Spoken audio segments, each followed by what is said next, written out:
Hello बच्चों, आज मैं आपको पढ़ाने जा रही हूँ समास। और समास का अर्थ होता है संक्षेप करना। और समास में दो पद होते हैं। पहला पद जिसे पूर्व पद कहते हैं, दूसरा पद जिसको उत्तर पद कहते हैं। और इनसे जो नया शब्द बनता है उसे समस्त पद कहते हैं। आजकल प्रश्न भी आ रहे हैं, तो आपको इन सब की जानकारी होनी चाहिए। कितने पद होते हैं, समस्त पद किसे कहते हैं। जैसे मैंने एक एग्जाम्पल दिया है, पूर्व पद प्लस उत्तर पद इजिकल टू समस्त पद। यानी अगर आपके पास एक उदाहरण है शरणागत, तो इसमें पूर्व पद शरण है और उत्तर पद को आगत, यानी शरण को आगत। समस्त पदों को अलग अलग जब हम कर देते हैं तो उसे उस समय कहते हैं समास विग्रह। अगर आपको ये तोड़ के लिखना पड़े तो आप लिखोगे समास विग्रह। और समास के 6 भेद होते हैं: अव्ययी भाव समास, तत्पुरुष समास, कर्मधारय समास, द्विगु समास, द्वंद्व समास, बहुव्रीहि समास। तो अव्ययी भाव समास क्या है? तो जिस समस्त पद का पहला पद प्रधान तथा समस्त पद अव्यय की तरह कार्य करें, एक तरह से आपको कह दो उपसर्ग भी होता है, तो उसे अव्ययी भाव समास कहते हैं। अब देखो, समस्त पद किसे कहते हैं? यथा समय। और विग्रह होगा तो क्या हो जाएगा? समय के अनुसार। मैंने यहाँ पे वो शब्द लिए हैं जो ज़्यादातर परीक्षा में आते हैं। यथा समय, यथा स्थान, यथा उचित। यथा से बहुत सारे शब्द बनते हैं, तो आपको पता होना चाहिए यथा अव्ययी भाव समास है। तो उसके समय जो भी आएगा आप आराम से कर लोगे। यथाशक्ति, ऐसे ही प्रतिमास, ये प्रति शब्द भी बहुत आता है। प्रत्येक, प्रतिमास, प्रतिदिन। तो ये आपको एक मैंने उदाहरण दे दिया है। अगर प्रति से संबंधित है तो आप अव्ययी भाव समास लिखिएगा। हर समय, द्वार, द्वार ये नया शब्द आया है। हर एक द्वार पर, सादर, आदर सहित, तो ये भी अव्ययी भाव समास है। प्रत्यक्ष, आंखों के सामने, इसमें प्रति उपसर्ग है। प्रति शब्द अव्यय है, आपको पता है ना, अभी ऊपर प्रतिमास हमने बनाया। तत्पुरुष समास, जिस समस्त पद का उत्तर पद प्रधान होता है। समस्त पद करते समय पूर्व पद और उत्तर पद के बीच आने वाली विभक्ति परसर का लोप होता है, उसे तत्पुरुष समास कहते हैं। तो याद कीजिएगा, जहाँ पे कारक होते हैं, विभक्ति होती है, वहाँ तत्पुरुष समास होता है। ठीक है। और जब समस्त पद करेंगे तो इनका लोप हो जाएगा। आपका प्रश्न आए तो आपको इस चीज़ का ध्यान रखना होगा। और बच्चों, मैंने इसमें एग्जाम्पल वो लिए जो नए शब्द हैं, शायद आपने कम सुने और परीक्षा में ज़्यादातर आते हैं। तो इसमें भी तत्पुरुष समास के भी भेद होते हैं। ये क्वेश्चन आ गया था, तत्पुरुष समास के कितने भेद होते हैं, तो आपको भेद भी याद करना है। इसमें 6 भेद आप लिखेंगे, पहला और लास्ट वाला छोड़ दिया जाता है। तो 6 भेद हैं, जिसमें को आएगा वहाँ कर्म तत्पुरुष होगा। आपको ये भी आ जाता है कौन सा तत्पुरुष है। वन गमन, वन को गमन। स्वर्गागत, स्वर्ग को गया हुआ। एक ये नया शब्द है गिर, हा कट, गिरह को काटने वाला। करण तत्पुरुष, समस्त पद करते समय से का लोप होगा। बच्चों, सुरचित, तुलसी रचित, ऐसा अगर आता है तो ये आपका करण तत्पुरुष है। सूर द्वारा, आपने तोड़ना है द्वारा से इसको। सूर द्वारा रचित, तुलसी द्वारा रचित। ऐसे ईश्वर दत्त, ईश्वर द्वारा प्रदान। मन गढ़त, मन से गढ़ा हुआ। संप्रदान तत्पुरुष, इसमें के लिए विभक्ति का लोप होगा। मार्ग व्यय, मार्ग के लिए व्यय, रास्ते में जो खर्चा होता है उसे मार्ग व्यय कहते हैं। गौशाला, गो के लिए शाला, यानी गाय के लिए शाला बनाई गई है।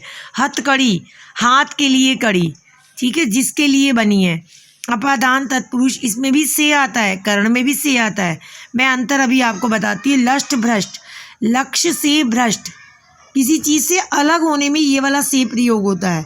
जैसे गुणहीन, गुण से हीन, तो आपका अपादान होगा।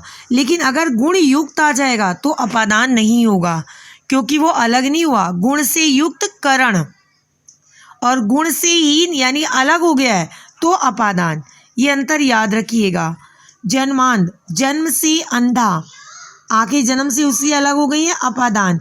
और आजन्म, जन्म भर, तो आपका अव्ययी भाव समास बनेगा। जब किसी चीज़ से अलग होना है तब अपादान तत्पुरुष आएगा। काम चोर, काम से जी चुराने वाला, काम से अलग हो रहा है। पद च्युत, पद से निकाला।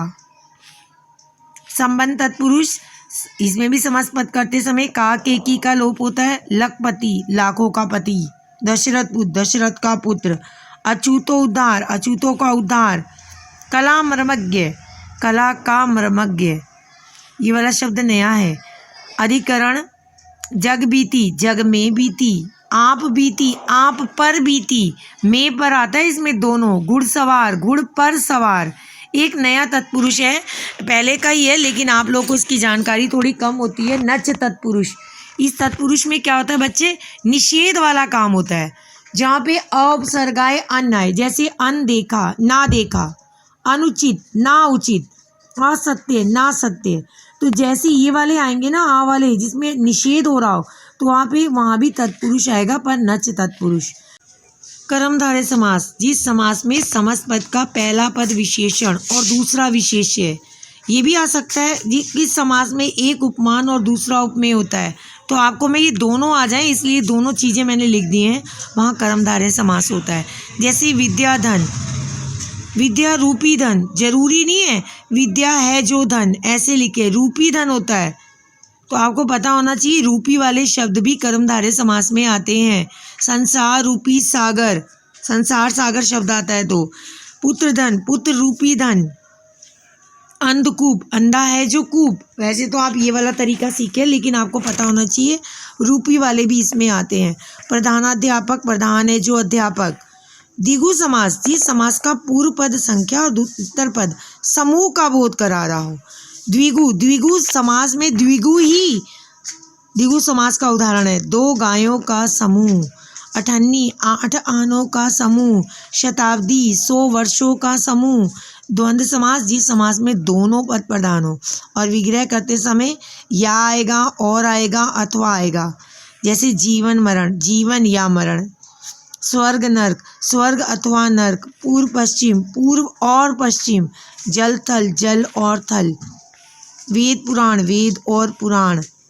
तो ये आपका द्वंद्व समास है। बहुव्रीहि समास, जिस समास में कोई भी पद प्रधान ना हो, समस्त पद मिलकर किसी अन्य पद की ओर संकेत कर रहे हो, कोई भी प्रधान नहीं है, बहुव्रीहि समास है। त्रिवेणी, 3 नदियों का संगम, गंगा यमुना सरस्वती।